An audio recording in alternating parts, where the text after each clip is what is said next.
Habari, kwa majina naitwa Ali Kamandwa, kocha wa BYC. Leo nataka tuzungumze kuhusiana na michezo hususani collab ya Yanga kwa Abdulhamid Morin ambaye ni raia wa Marekani lakini mzaliwa wa pale Somalia. Huyu jamaa ni kocha mzuri, ni miongoni mwa makocha ambao hawakuwa ni kundi la pili. Tunazungumza makocha wa kundi la pili kwa maana ya sio makocha ambao walicheza mpira kwenye level hiyo ambao watu wengi wanafahamu, sababu mara nyingi wanakuwa wanamaliza kwenye kucheza mpira ndio wanakuaga makocha sehemu kubwa, yani ndio wimbi la kwanza. Wachezaji wazuri ama wachezaji wacheza kwenye level kubwa ndio makocha wengi ambao walipita nyuma, na mara nyingi dunia imekuwa ilizalisha watu wengi wa design kama hiyo. Lakini Morin ni miongoni mwa makocha ambao ni wale makocha ya generation mpya ambayo sio lazima mtu acheze mpira kwenye level kubwa alimradi akawa ili awe kocha bora, isipokuwa ni wale ambao wanatokea kwenye mazingira ambayo kwamba amecheza kwa level ya kawaida lakini ameona experience yake ipo kwenye kufundisha zaidi, sababu kuna baadhi ya watu wanaweza kuelewa lakini hawawezi kufanya. Kwa hiyo ndio imepelekea dunia sasa hivi kuwa na makocha wengi ambao kwanza ni wadogo, wana umri mdogo, kwa sababu haijalishi kwamba amecheza kwenye level gani, ila tu je, anaweza kudeliver kitu kwenda kwa mtu mwingine kwa design gani na kwa uwezo gani. Ndio makocha wengi wa sasa hivi ambao wapo kwenye generation mpya, ambao ni mojawapo ni Morin. Morin anaongezeka vipi kwenye kikosi cha Yanga, ama ni kwa nini Morin anaingia kwenye kikosi cha Yanga, au anaingia vipi kwenye squad au benchi la ufundi lile ambalo linaongozwa na Pedro Gonçalves?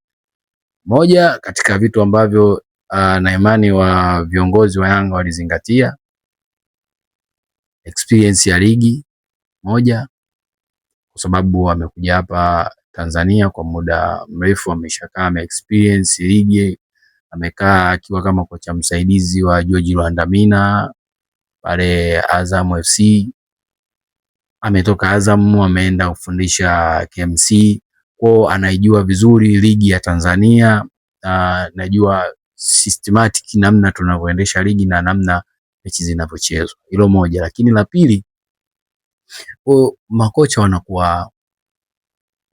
wanakuwa na levels tofauti na namna tofauti. Yani basically ni kwamba unaweza ukawa ni binadamu wa kawaida lakini ukawa labda ni mwalimu, mwingine anakuwa fundi garage, mwingine anakuwa doctor. Kwa hata kwenye maelekezo the way mtakavyokuwa mnaelekezana kitu, kuna mtu akitolea mfano anafanania na kazi yake. Ukimwona Morin anaingiaje kwenye squad ya Yanga ni kutokana na aina yake ya saikolojia, yani namna anavyoweza kucheza na anaweza kutengeneza mchezaji kwenye saikolojia. Yani psychology inaonekana kwake ni kitu ambacho kipo better than ever, yani ana uwezo wa kumtengeneza mchezaji kisaikolojia. Na hili wanazingatia vipi? Wanazingatia ripoti ya mwalimu Gonçalves na mechi yake ya ufundi, kwa maana kwamba wachezaji namna walivyopitia raundi ya kwanza ya ligi, umeona wamepata changamoto nyingi kama hivyo majeruhi, ukiangalia safari za huku na za hapa na pale, ratiba kubanwa yani sana, kiasi kwamba sasa wachezaji hawahitaji tena mazoezi makali, hawahitaji vitu vingi, isipokuwa wanahitaji psychology ambayo itawaweka mchezoni ili wajue nini wanatakiwa kupata. Kwa hiyo kwa kuzingatia hivyo, ni sehemu ambapo Yanga wameona kutokana na ripoti, kwa sababu na hii inaonyesha ubora ama mwenendo bora wa kisasa wa kuendesha klabu zetu, kwa sababu waliokuwa wengi walidhania kwamba Yanga viongozi wa Yanga watachukua maamuzi moja kwa moja kwa kocha Gonsalves kutokana na ile hali ya kuwa watu kwa kusemea vibaya kwamba mwenendo wa timu sio mzuri. Gonsalves havimtoshi viatu vya kuendelea kuinoa Yanga, lakini viongozi ama inatufundisha viongozi wa timu zetu kwamba wasifikirie tu kwamba hichi kitu ni rahisi, kinaendeshwa by professional. Kwa hiyo kama inaendeshwa professional, weka demand zako mezani, weka kitu ambacho unataka mezani, ili mradi mtu acheze humo. Kwa maana hiyo Yanga wamezingatia kwanza ripoti, wamesikiliza ripoti, wameipitia na wameiona ina mashiko, ina sababu ambazo zinampelekea kuwa na excuses ambazo kisoka ama kisasa inakuwa moja kwa moja inakubalika. Kwa hiyo kupitia hivyo maana yake kwamba hatutaendesha tena mpira kwa mihemko, kwamba unapata tu taarifa kwamba au unaona timu haifanyi vizuri, lakini ukipitia details unakuta hiyo ndio timu ambayo imeshinda mechi nyingi kuliko nyingine, timu ambayo haijawahi kupoteza mchezo wote kwenye ligi, timu ambayo imefungwa goli 3 tu toka ligi imeanza mpaka leo. Unaona ni kwamba statistics bado zinaibeba timu licha ya kuwa na mwenendo mbaya ama mwenendo wa kusuasua kwa hizi siku za karibuni, lakini changamoto zinaonyesha zipo nje ya ufundi wa kimbinu ama ufundi wa kiukocha. Yani ni majukumu ama ni matokeo ya mambo tofauti tofauti ambayo yanaikumba timu, ambao kiufundi hayazungumziki kiufundi, ni msingi ambao unatokana na hali ya mwenendo wa situations hizo kuwepo kwa sasa. Kwa hiyo Gonsalves amekuwa kwenye utetezi huo, na nafikiri ni hatua nzuri kwa vilabu vingi barani Afrika pamoja na Tanzania, hususan kwetu hapa, kwamba tusifikie hatua ya kumuondoa kocha au kumfukuza kocha alimradi hujapitia zile statistics, hujajiridhisha namna yeye the way anavyohandle timu, alafu baadaye unampa nafasi nyingine kutokana na kile kilichotokea. Lakini kwa kupitia hivyo unaangalia sehemu gani nini kinatakiwa kirekebishwe. Kwenye hiyo kuangalia nini kitu gani kinatakiwa kirekebishwe, ndio unakuja kukutana na hicho kitu kwamba wanaonelea kumuongeza Morin imadi aongeze kitu kwenye sehemu ambapo wao wanaona kuna changamoto, kwa maana kwamba sasa wachezaji hawahitaji kufanya kazi kubwa kupambana sana, isipokuwa wanahitaji psychology, wanahitaji chakula cha ubongo ambacho ndio kitawafanya wabusti miili yao kwenye kufanya kazi. Unless otherwise wataumia, au kisayansi inaonyesha hawana nafasi tena ya kufanya mazoezi zaidi na zaidi na zaidi, ili mradi nini kuwa vizuri au kuwa beta. Msingi wake ni kwamba timu zinaenda kisasa.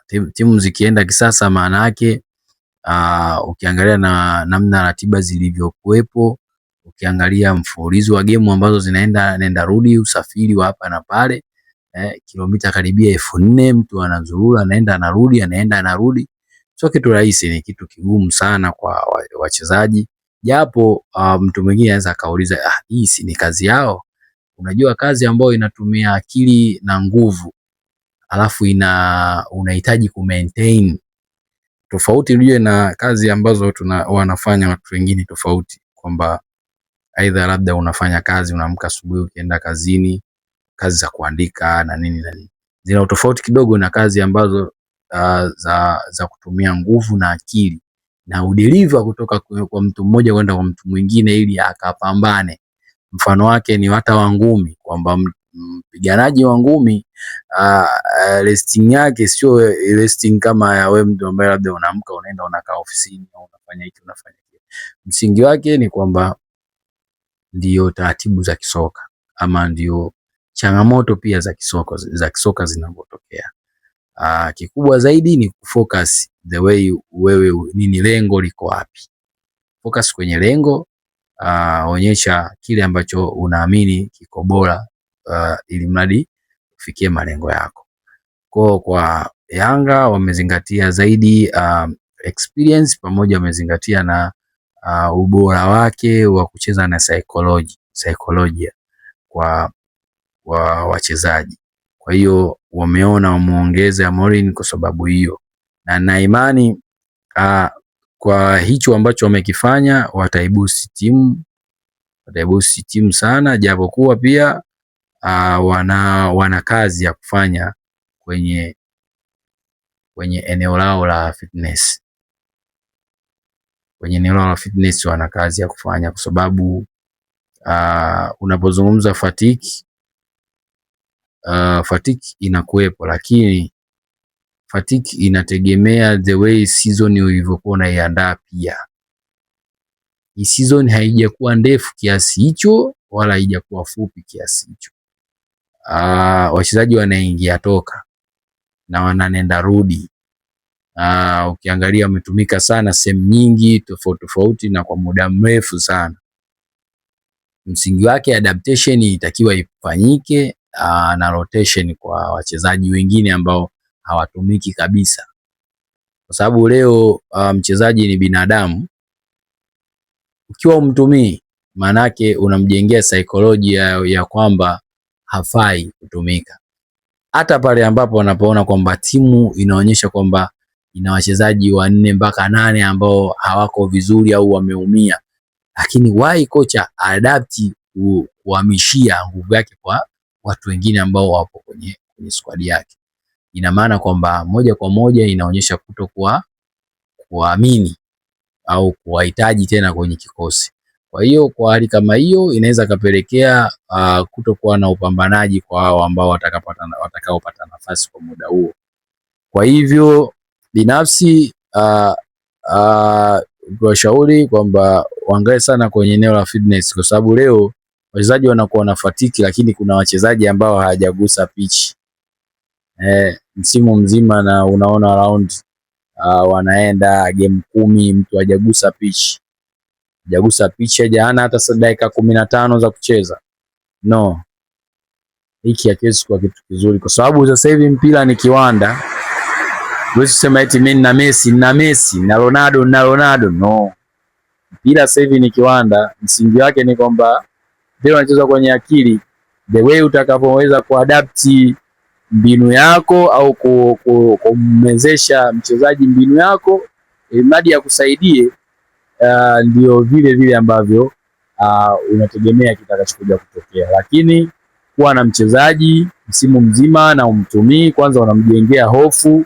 Hata siku kimpa na mambo mawili, anaweza akakupa zaidi au akakuangusha zaidi. Kwa hiyo kwa maana hiyo Yanga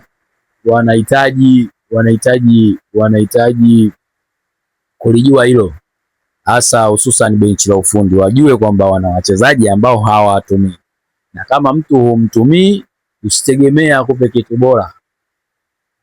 bora. Na pia tugeuke kwa watu ambao sasa hivi scouters pamoja na managers, inapofikia hatua mchezaji anakuwa amesaini alafu anakaa 10 games agusi pitch, au labda atagusa lakini kwa muda mdogo mno kiasi kwamba inaweza kuathiri performance yake, sababu mchezaji anahitaji kucheza.